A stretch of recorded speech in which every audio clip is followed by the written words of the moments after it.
Indo Defense Expo and Forum sebelumnya direncanakan digelar November tahun lalu. Namun karena saat itu sedang masa transisi pemerintahan, acara ini ulung digelar. Seperti apa kemegahan pameran persenjataan ini? Kita sudah bersama dengan Agnes Valentina dan juru kamera Muhammad Rizky di G-Expo Kemayoran, Jakarta. Ya, selamat siang Agnes. Agnes, ini apakah pengunjung bisa mencoba menaiki atau memegang alat-alat pertahanan yang dipamerkan di Indo Defense ini? Sepertinya saya lihat itu cukup ramai di sana. Seperti apa, Agnes? Ya, siang Rolando dan juga pemirsa, usai Presiden Prabowo Subianto meresmikan acara Indo Defense 2025, pada hari ini terlihat memang saya sudah berada di titik expo atau pameran yang digelar dan mengusung tema Defense Partnership for Global Peace and Stability. Terlihat memang di belakang saya ini banyak sekali produk-produk pertahanan, baik itu dari mobil perang, kemudian ada sepatu, lalu ada jaket untuk perang, kemudian ada pakaian, lalu banyak alat-alat seperti pistol dan juga ada kapal selam dan lain sebagainya. Memang di sini semuanya sangat lengkap, Rolando, dan benar-benar sangat luar biasa ketika misalnya Rolando atau pemirsa semua nanti datang ke sini dan mencoba untuk mengitari, ini benar-benar sangat luar biasa.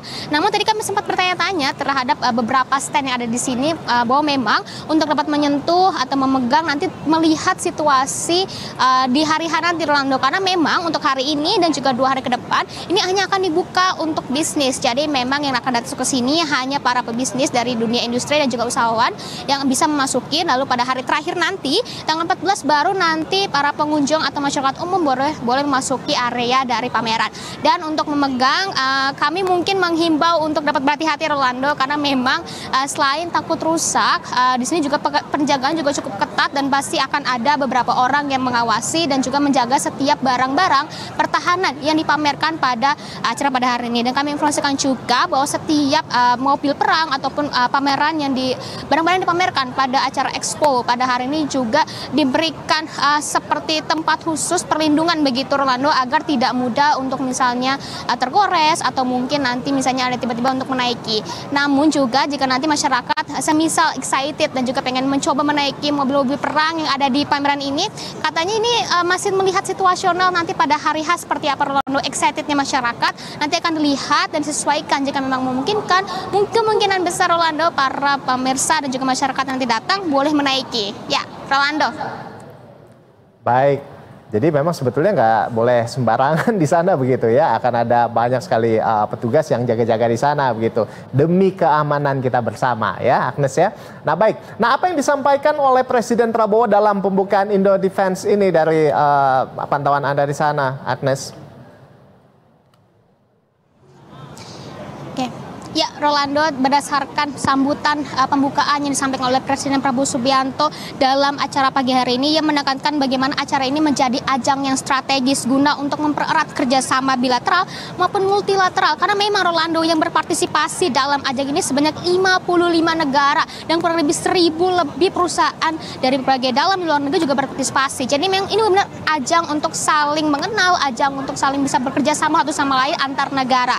Dan kami juga menginformasikan bahwa tadi pada expo ini Presiden Prabowo Subianto juga menekankan bagaimana Indonesia ingin memperkuat pertahanannya dengan secara defense, karena mengingat sejarah Indonesia dulu pernah mendapatkan dijajah oleh beberapa negara, itu menjadi alasan kuat bagaimana di pemerintahan Presiden Prabowo Subianto ia ingin mewujudkan pertahanan yang lebih kuat dan defense untuk mempertahankan bangsa dan juga negara. Dan ia juga menyinggung bagaimana tidak ada satupun negara yang ingin ada timbulnya perang, sehingga ia sangat mengantisipasi agar hal itu tidak akan pernah terjadi di negeri kita tercinta. Dan kami informasikan juga tadi Presiden Prabowo Subianto sempat menyinggung bagaimana saat Belanda menjajah Indonesia, Belanda berhasil meraup kekayaan negeri kita pada saat itu sebanyak 31 triliun US dollar atau mungkin sekitar 18 kali jumlah atau harga produk bangsa Indonesia, atau setara dengan bagaimana anggaran kita selama 140 tahun. Sehingga hal ini dengan ada sejarah ini membuat tekad dia untuk bisa Indonesia lebih bangkit, karena pada masa itu Indonesia pernah mencapai kekayaan yang sangat luar biasa, dan bagaimana tekad dia dan kepercayaan dia dalam pemerintah untuk bisa membawa Indonesia ke dalam 5-6 besar ekonomi global, di mana dia berharap agar ekonomi Indonesia sebelum tahun 2045 bisa baik, bisa maju, dan bisa membantu mengeluarkan bangsa Indonesia dari jerat kemiskinan. Ya, Rolando. Baik, terima kasih Agnes Valentina dan juru kamera Muhammad Rizky melaporkan langsung dari pameran Indo Defense di Gxpo Kemayoran, Jakarta. Selamat bertugas kembali rekan-rekan.